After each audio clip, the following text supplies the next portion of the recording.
What's up, EC's Garage? Today we're going to extend the differential breather that sits on top of the rear diff from the factory. We're going to extend that all the way up into the engine bay.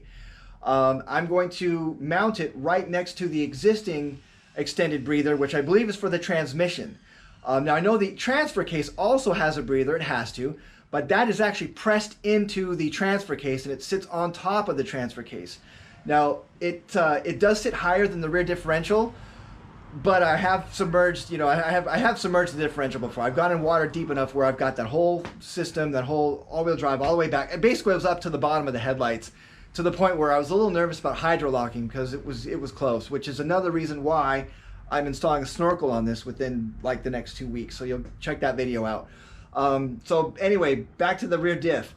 The reason why, I'm going to tell you why you need it. I'm going to tell you what I'm going to do, and I'm going to show you what I'm going to do. So the reason why you need it, now that system is a splash lubrication, right? The fluid only comes up to certain halfway to the fill bolt. You'll see it when you're down there, and you'll see it in this video.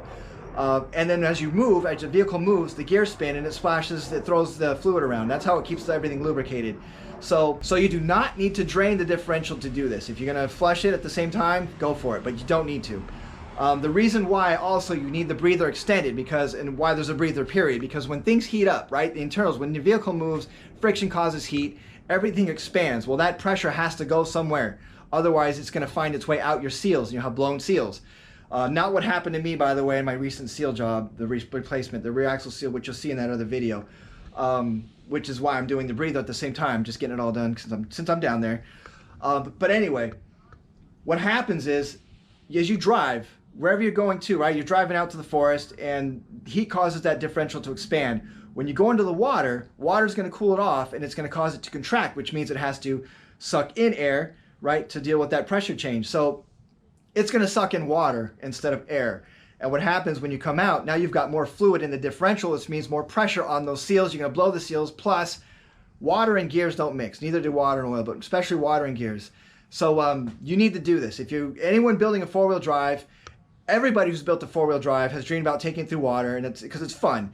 It's awesome. So you need this. Eventually I will do the transfer case, but that's a whole other circumstances that we're going to deal with later. So first thing I'm going to do, I'm going to use this OEM factory Toyota Union with threaded. It's threaded, right? Perfect. It fits right in, replaces the factory differential breather.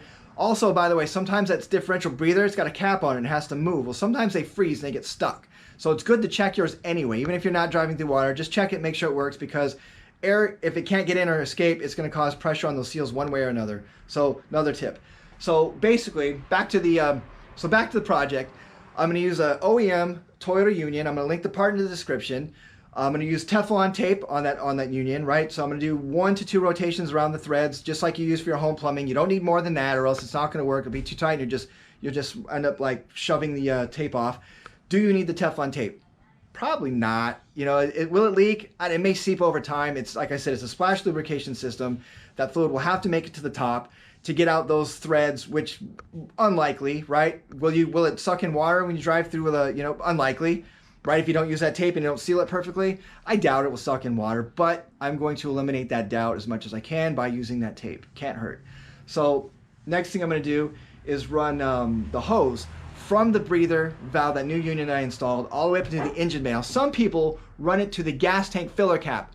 I'm not going to do that. I'm going to run it all the way up to the engine bay. Like I said, I'm going to mount it next to the factory extended breather for what looks like is probably for the transmission. I'm going to run it there and mount it right next to that. I'm not going to do the filler cap. Some people roll it up there, snake it up there. They cut a hole in the rubber and they zip tie it. I'm not going to do that. I don't want it there. So it's not much work. You could do this in a half an hour. This whole project, if you don't drain and fill your diff, just installing the extended breather, half an hour max. Easy job. So that's basically it. Now I'm going to show you how to do it. By the way, I use zip ties where applicable, but I like to use steel clamps because I like to work, I like fit and finish, right? That means a lot to me. The integrity of the job means a lot. I'll use zip ties where appropriate, but other than that, I'm using steel clamps. All right, check it out. All right, so I'm under the car now. Decided to jack it up with the pumpkin. Make sure you chalk the front wheels because the e-brake does you no good back here. It is in gear, but chalk the wheels. Block them off. So right here is the stock fitting. It's a 14. I hit it with some PB Blaster. I'm gonna get on top of this right now and take this off. All right, we got the stock factory diff breather off, and you can see some of the times what happens with these, I think probably especially in other states where there's rust and things like that, you know, salt and snow, is this thing stops opening and closing. You know, as you know, the pressure inside that differential is constantly expanding and contracting, and if there's too much pressure, it could blow the seals. Not what happened in my case. This is working. As you can see, it is old. But yeah, this is getting replaced with this Toyota Union part 90404-51319. I think I got this on eBay. Amazon does some. Look, I go between Amazon and eBay. Sometimes Amazon has the parts, sometimes they don't. eBay has whatever Amazon usually doesn't. There's good overlap there. I also cross price everything. This came from, I think it was like Toyota Rancho Santa Margarita. I order from them often. They have an eBay store. Good prices. Arrives pretty quickly. Also, what I'm going to do is I'm going to put a thread of this PTFE Teflon tape. Use this in my house. I use it on water and gas fittings. Now this, a little bit different. I don't think this necessarily needs to seal because the fluid doesn't necessarily fill up the differential. It does get splashed around. I doubt that if there wasn't a very tight seal that it would ever leak out through the top of this, but we don't want water leaking in. We don't want anything leaking in. And we're going to use this sealant tape to make a good seal on this. I don't know if, you know, if the factory, let's say if Toyota, I don't know whether Toyota would do this or not, like the, you know, factory techs, but it can't hurt. So we're doing it. This is probably what they do anyway. So I'm gonna put a strip of this, you know, wrap the thread just a little bit and go ahead and screw this on. All right, we're underneath the car now. I've got the Union screwed in and tight. This is a 12 millimeter, and I will tell you right now that having a closed end ratcheting wrench set is going to save you a lot of time getting these in and out. So next thing, we're going to find out where we're going to route this hose. I'm looking at this cable here for the e-brake.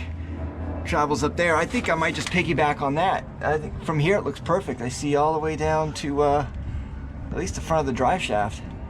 I think we're going to travel along this line all the way up to the front. Yeah, all right, let's try it. What I did this morning though, you know, look, if you've worked on cars semi-regularly, you know, you've experienced those instances where you've made several trips to the auto store to pick up stuff that you find out you need later on. I like to be efficient. You know, I hate it. Look, making multiple trips is a huge waste of time, use of gas, you know, miles on your car, you know, spewing exhaust in the air. I just like to be efficient. So what I did was check everything. I look over the project. What do I need start to finish? And then I make sure I have everything that lines up. So I go to the store once and for all. I had to go pick up new gloves and some brake cleaner.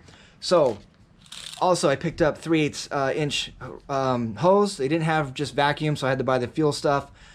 Wasn't that expensive. And I had to pick up some hose clamps, one for the, you know, the hose on the fittings on both the Union and also the breather underneath the engine bay. Also these to run up in between. I don't like using zip ties solely for everything. I think it's a cheap way to do things, and it's not exactly reliable. Zip ties are great. They're lifesavers in a lot of situations, but they are cheap plastic. And like I said, I take an inventory of what I've got and what I need. I only had one of these clamps, so I had to pick up some more because I'll need some at some point. I needed at least one more, so I'm gonna have 3 maybe for this project. And I picked these up to put in between the rear and the front at, you know, maybe the rear end and toward the front end. And then I'm going to use zip ties in between. But I don't want zip ties to be the sole thing that's holding that up underneath the car. So now I'm going to get underneath it, get this in, and get this in over the Union and run it up over the drive shaft along that emergency brake housing for the cable. All right, here we go. All right, mind the helicopter noise. I don't know if you can hear it or not, circling above.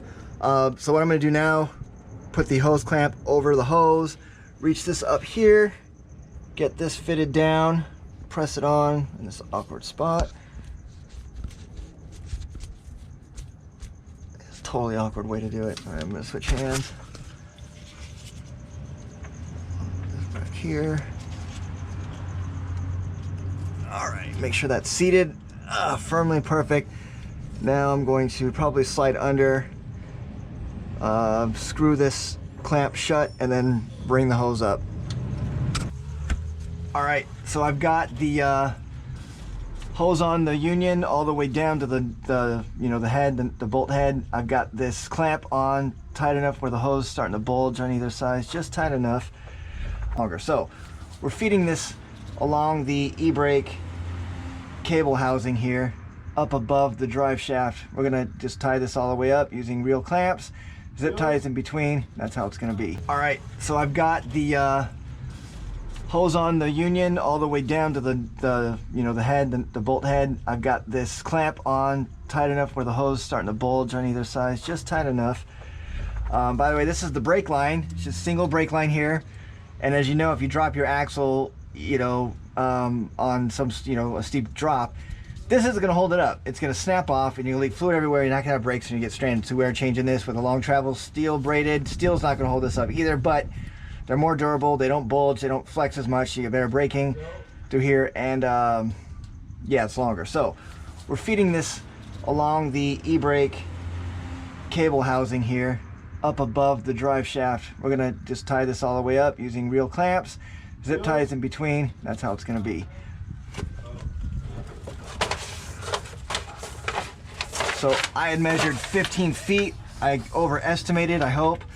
Just happened to be what AutoZone had left. So there's no going back.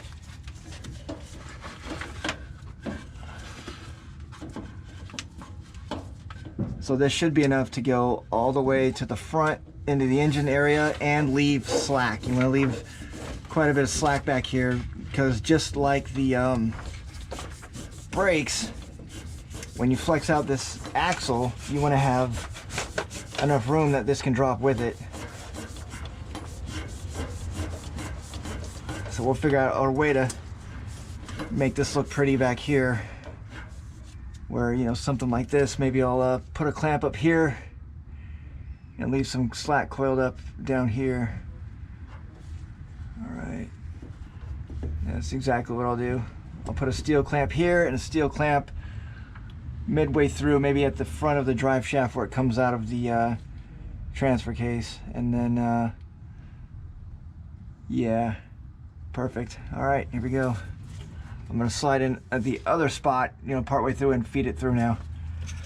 So after I get there, I'll tell you actually what I did, where I decided to go with it, rather than bore you with the whole process. All right, we are underneath the Toyota. I got the breather hooked into the differential union right there. Got the clamp on it, metal clamp.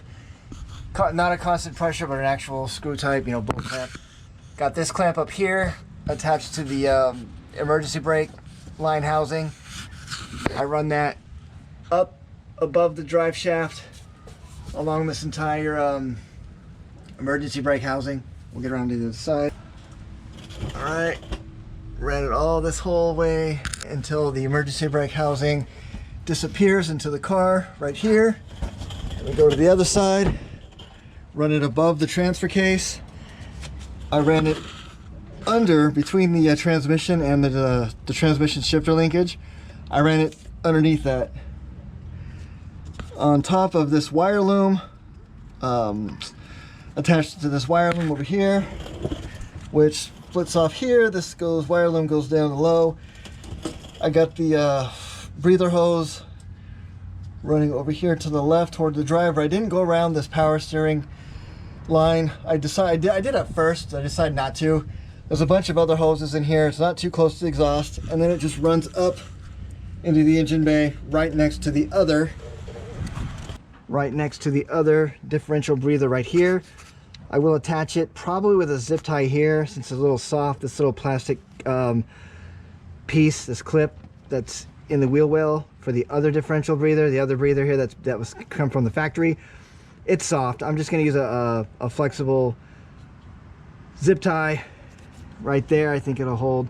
Yeah, it won't slide down. And then I'm going to zip tie this maybe to the canister line here or here, but we're going to cut. I'm going to make one final cut. Too far. Using pipe cutters for this because I can make a straight, easy cut close enough around here somewhere. Remember, you can always take more off. You cannot add any, so if you think you're close, add a little bit more to that. Where's my, there it is. We're gonna put this over here.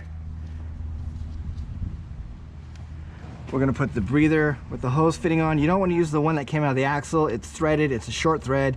And like I said, this thing may not work as well. This obviously is still working, so it will let air in and out. So we'll shove that down here like this. Bring this up here. Have to use a screwdriver.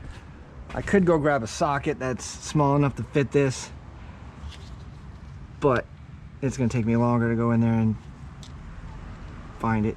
Oh, come on. Take your time.